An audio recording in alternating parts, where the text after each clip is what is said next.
Hambal nila, natural ang maghigugma.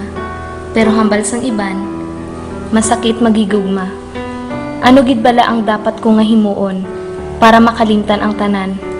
Mapunggan ko bala ang akong tagipusoon nga indi na magigugma? Siguro sala ko gid man ko nga nagsalig ko sa iya, kag siya akong ginpalangga.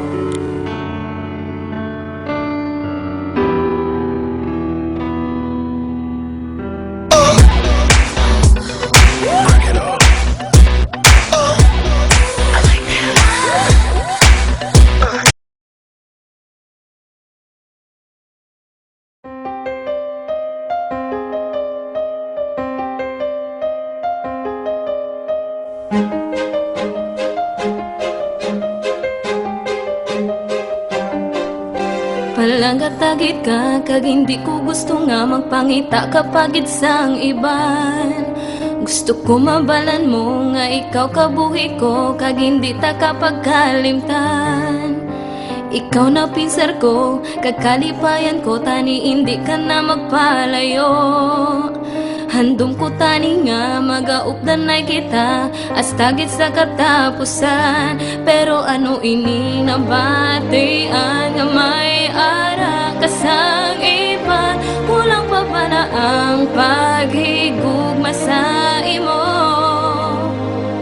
Kagad ko ginbaylo, ikaw lang gidang ginpalangga ko, ikaw lang gidang ginahandom ko. Hindi ako gusto magpalayo, apag siya ang ginpili mo. Ano bala ang himuon ko, nga di ka naliwat madumduman, kag ikaw makalimtan.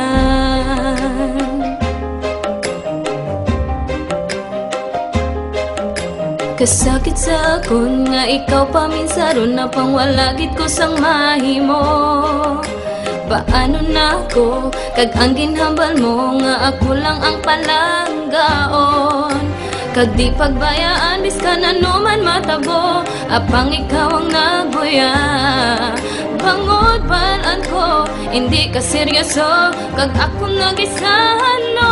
Pero ano ini nabatian nga may ara kasang iba, kulang pa bala ang paghigugma sa imo.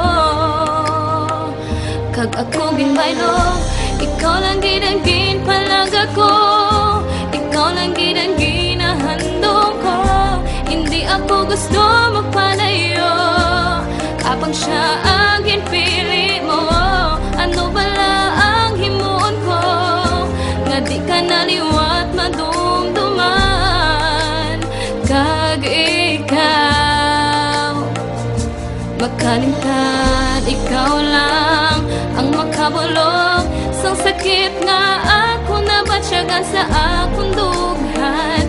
Ikaw lang gid, ikaw lang ang bulong sa dughan. Ikaw lang ginang ginpalangga ko, ikaw lang ginang ginahandom ko. Hindi ako gusto magpalayo, kapag siya ang ginpili mo. Ano bala ang himon ko, nga di ka naliwat madumduman, kag ikaw makalimtan. Oh, makalimtan.